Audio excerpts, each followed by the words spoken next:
Top 9 news కి స్వాగతం. వరి ధాన్యం కొనుగోలు కేంద్రాలను ప్రారంభించిన దేవరకద్ర ఎమ్మెల్యే శ్రీ జి మధుసూదన్ రెడ్డి. దేవరకద్ర నియోజకవర్గం దేవరకద్ర మండలంలోని లక్ష్మీపల్లి, హజిలాపూర్, చౌదర్పల్లి గ్రామాల్లో ఐకేపీ ఆధ్వర్యంలో ఏర్పాటు చేసిన వరి ధాన్యం కొనుగోలు కేంద్రాలను ప్రారంభించిన దేవరకద్ర ఎమ్మెల్యే శ్రీ జి మధుసూదన్ రెడ్డి. అనంతరం ఎమ్మెల్యే జిఎంఆర్ మాట్లాడుతూ రైతుల నుంచి ధాన్యం కొనుగోలు చేసిన 48 గంటల్లోనే డబ్బులు వారి ఖాతాల్లో పడతాయని ఎమ్మెల్యే జిఎంఆర్ అన్నారు. గ్రేడ్ ఏ రకం ధాన్యంకి క్వింటాకు 2320, సాధారణ రకం ధాన్యంకి క్వింటాకు 2300 మద్దతు ధర ఇస్తామని, సన్న రకం ధాన్యం క్వింటాల్కు 500 బోనస్ ఇస్తామని పేర్కొన్నారు. రైతుల సంక్షేమమే ప్రజాప్రభుత్వం ప్రధాన ధ్యేయమని అన్నారు. రైతులు తమ ధాన్యాన్ని దళారులకు అమ్ముకోకుండా ప్రభుత్వం కొనుగోలు కేంద్రాలలో ధాన్యాన్ని అమ్మాలని రైతులకు సూచించారు. రైతులు ఎవరూ ఇబ్బందులు పడవద్దనే ఉద్దేశంతో ముందస్తుగానే కొనుగోలు కేంద్రాలు ప్రారంభించామని పేర్కొన్నారు. ధాన్యం కొనుగోలు పూర్తి పారదర్శకంగా నిర్వహించాలని, గన్ని బ్యాగులు అవసరం ఉంటే ముందస్తుగా సమాచారం ఇవ్వాలని అధికారులను కోరారు. కొనుగోలు కేంద్రాల్లోని రైతులకు కావాల్సిన అన్ని సౌకర్యాలను ఏర్పాటు చేయాలని సూచించారు. రైతులు పండించిన ధాన్యాన్ని చివరి గింజ వరకు ప్రభుత్వం కొనుగోలు చేస్తుందని ఈ సందర్భంగా జిఎంఆర్ పేర్కొన్నారు. Congress party social media Devarakadra నియోజకవర్గం. అంతా ఆలోచన చేయండి. ఈరోజు పిల్లల కోసం కూడా రాజీవ్ వికాసం తీసుకొచ్చేసి పిల్లల బతుకులు కూడా బాగు చేయాలని, వాళ్ళ కాళ్ళ మీద వాళ్ళు నిలబడాలని ఈరోజు 50,000 నుంచి 4 లక్షల వరకు లోన్లు ఇప్పించే ప్రయత్నం కూడా వాళ్ళ కాళ్ళ మీద వాళ్ళు నిలబడి సొంత బిజినెస్ చేసుకోవాలని ఈరోజు రాజీవ్ యువ వికాస పథకాన్ని తీసుకొచ్చేసి మనం ముందుకు పోతా ఉన్నాం. కాబట్టి ఆ పథకం విషయంలో అందరూ సద్వినియోగం చేసుకోవాలి. అదేవిధంగా సన్న బియ్యం విషయంలో కూడా మీకు అందరికీ తెలుసు. ఈరోజు ఈ వడ్లని కూడా ప్రభుత్వం కొని అదే వడ్లను బియ్యంగా తయారు చేసి మళ్ళా మన పేద ప్రజలకు అందించాలని ఈరోజు నిర్ణయం తీసుకున్నాం. ఈరోజు ధనవంతులతో సమానంగా బీదోళ్ళు కూడా సన్న బియ్యం తినాలని మనం ఆలోచన చేస్తున్నారు. బీజేపీ వాళ్ళు ఏం ప్రచారం చేస్తున్నారు? ఈ బియ్యం మావి మేమిస్తున్నాము కేంద్రం నుంచి అని చెప్తున్నారు. సిగ్గు ఉండాలి. మరి మీరు కేంద్రం ఇచ్చిన వాళ్ళు అయితే మిగతా రాష్ట్రాలలో ఎందుకు ఇస్తలేరు? మరి మీరు బీజేపీలో వేరే రాష్ట్రాలలో ఉన్నారు కదా అధికారంలో, మరి ఇవ్వాలి కదా. మీరు సన్న బియ్యం వాళ్ళు ఎందుకు ఇస్తలేరు? మీరు ఇచ్చేటోళ్ళు అయితే కేంద్ర బియ్యం అయితే మీరు వేరే రాష్ట్రాల్లో కూడా సన్న బియ్యం ఇవ్వాలి. మరి భారతదేశంలో ఎక్కడ కూడా సన్న బియ్యం ఇస్తలేరు. ఓన్లీ ఒక తెలంగాణలోనే మన రేవంత్ రెడ్డి గారు, మన ముఖ్యమంత్రి అప్పు చేసి తప్పు చేసినా సరే మా ప్రజలకు బాగు చేయాలి, వాళ్ళని బాగు చూడాలి, వాళ్ళు కూడా అందరు ధనవంతులతో సమానంగా సన్న బియ్యం తినాలనే ఆలోచనతోనే ఈరోజు ఇంత మంచి కార్యక్రమానికి మన ఉగాది పండుగ రోజు శ్రీకారం చుట్టింది. కాబట్టి దయచేసి ఆలోచన చేయండి. ఇప్పటికైనా సరే ఆ దళారుల మాయ మాటలు నమ్మకండి. రైతులను ముఖ్యంగా నేను కోరుతా ఉన్నది ఒకటి, దళారుల మాటలు నమ్మి మోసపోకండి. గతంలో మోసపోయినట్టు ఇక్కడ ఉన్న రైతులకు కూడా చెప్తున్నా, ప్రభుత్వానికి అమ్మండి. మన్యంకొండ గుట్టల దగ్గర ఒక రిజర్వాయర్ కడతా ఉన్నాం. అక్కడ నుంచి మన ఈ అదిలాపురానికి, లక్ష్మీపల్లికి, చక్రాపూర్కు, అదేవిధంగా తాండాలకు, ముఖ్యంగా వేముల వరకు కూడా నీళ్లు తీసుకుపోవడానికి మొత్తం కూడా ఫైల్ అంతా కూడా రెడీ చేయించి ఇప్పటికే చాలా సార్లు అధికారులకు కలిసి ఫైనాన్స్ డిపార్ట్మెంట్ కి పంపించడం జరిగింది. ఈ లిఫ్ట్ తీసుకొచ్చి ఈ ప్రాంతానికి అంతా కూడా కోయిల్ సాగర్ నీళ్లు మీకు వస్తున్నాయి. ఆ నీళ్లు మీకు అందించే బాధ్యత నాది అని కూడా ఈ సందర్భం గుర్తు చేస్తాను. సో మీరు భవిష్యత్తులో ఒక 1.5 year అంటే సంవత్సరం తిరిగిలోపు అక్కడ లిఫ్ట్ ఏర్పాటు చేయడం జరుగుతుందని కూడా మీకు ఈ సందర్భంగా గుర్తు చేస్తా ఉన్నాం. మననే అజిలాపురం కూడా లిఫ్ట్ ఇస్తా చెప్పేసి ఆ రోజు ఎన్నికలలో హామీ ఇచ్చి నేను మన శాంక్షన్ చేయించిన దానికి సంబంధించిన సర్వే కూడా జరుగుతూ ఉంది. అజిలాపురం లిఫ్ట్, అజిలాపురం. సో అదేవిధంగా ఇక్కడ కూడా మీకు కూడా తొందరలోనే ఆ లిఫ్ట్ శాంక్షన్ చేయించి ఈ ప్రాంతానికి కూడా కోయిల్ సాగర్ నీళ్లు తీసుకొచ్చే బాధ్యత నేను తీసుకుంటున్నా అని చెప్పి కూడా ఈ సందర్భం గుర్తు చేస్తూ, అదేవిధంగా ఈ కొనుగోలు కేంద్రాలలో మహిళా సంఘాల వాళ్ళకు, అదేవిధంగా మా అధికారులకు కూడా నేను ఒకటే విజ్ఞప్తి చేస్తా ఉన్నా.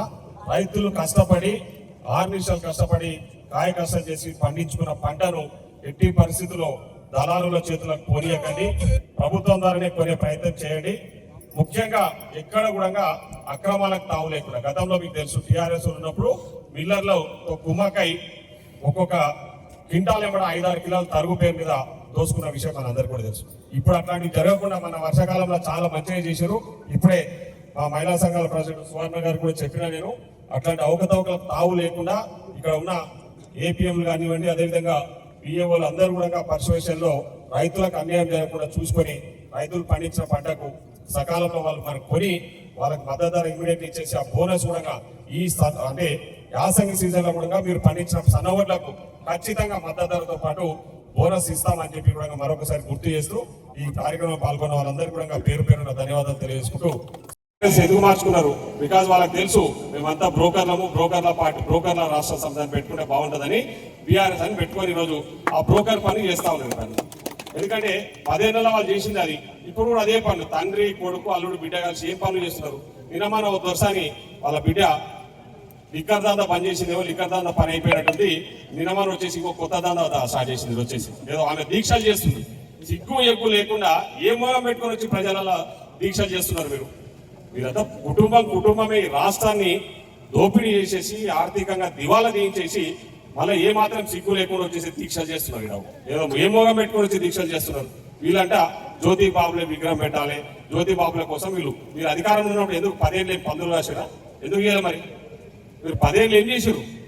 10 ఏళ్ళు మీరు అధికారంలో ఉన్నప్పుడు ఆ పని ఎందుకు చేయలే? ఎందుకంటే దోపిడీ చేయడానికి టైం లేకుండా. సో ఈ రోజు వచ్చేసి ఈ విధంగా మేమేదో దీక్షలు చేస్తే ప్రజలు ఎవ్వరు నమ్మే పరిస్థితి లేదు. మీరు చేసిన దోపిడీకి మీకు 100 ఏళ్ళ శిక్ష చేసినా కూడా తక్కువే. ఈరోజు కేసీఆర్ గారికి, కేటీఆర్ గారికి, హరీష్ రావు గారికి, అదేవిధంగా వాళ్ళ బిడ్డ కవితకు 100 ఏళ్ళ శిక్ష చేసినా కూడా తక్కువే. అంత పెద్ద ఎత్తున ఈ రాష్ట్రాన్ని దోపిడీ చేసేసి మొత్తం రాష్ట్రాన్నంతా అప్పుల కుప్పగా తయారు చేసిపోయిన వాళ్ళు మళ్ళీ ఈరోజు వచ్చి నీతులు చెప్తా ఉన్నారు. కాబట్టి దయచేసి ఎట్టి పరిస్థితుల్లో బీజేపీ వాళ్ళు కానీ బీఆర్ఎస్ వాళ్ళ మాయ మాటలు నమ్మకండి. బీజేపీ వాళ్ళు చేసింది కూడా శూన్యమిడ.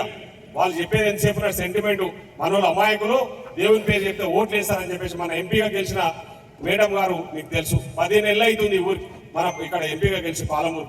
ఏం చేసింది? 10 రూపాయలు కూడా తీసుకురాలి. 10 రూపాయలు కూడా తీసుకురాలి. మీ రోడ్డు చూడండి ఎంత అధ్వానంగా ఉందో. ఎన్నేళ్ల నుంచి అట్లా పెండింగ్ ఉంది ఆ రోడ్డు. ఎవరు దానికి కాంట్రాక్టర్? ఆ రోడ్డు కాంట్రాక్టర్ ఎవరు? డీకే అన్న గారి భర్త డీకే భరత్ సింహారెడ్డి గారు ఈ రోడ్డు కాంట్రాక్టర్. మీరు ఆలోచన చేయండి.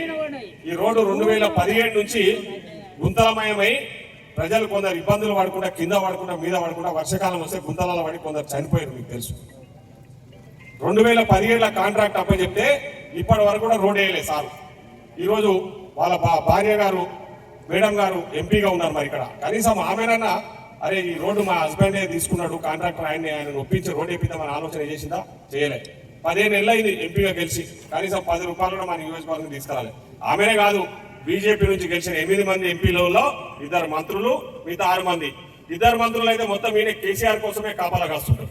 ఒక్కడు కూడా పోయి ఢిల్లీలో పోయి తెలంగాణకు 10 రూపాయలు ఇవ్వండి, తెలంగాణకు ఉద్యోగాలు ఇవ్వండి, తెలంగాణకు ఏమైనా చేయండి అని చెప్పేసి ఉన్న 2 మంత్రులు కూడా ఈడ మన మీద పడి ఈయన ఏడుస్తున్నారు తప్ప రోజు ఈయన పేపర్లలో, టీవీలలో ఏదో తప్పుడు ప్రచారం చేస్తున్నారు. పోయి ఢిల్లీలో పోయి ఒక్క రోజైనా ప్రధానమంత్రి గారి దగ్గరకు పోయి బీజేపీ ఎంపీలు కానీ, బీజేపీ నుంచి గెలిచిన మంత్రులు పోయి ఒక్క రోజైనా మన ముఖ్యమంత్రి గారు ఇప్పటికే 20-30 సార్లు ఢిల్లీ పోయి మా నియోజకవర్గం, మా రాష్ట్రానికి నిధులు ఇవ్వండి, మా రాష్ట్రానికి ఇవి ఇవ్వండి అని చెప్పేసి అడిగింది తప్ప వీళ్ళు ఒక్క రోజు కూడా అడగలరా?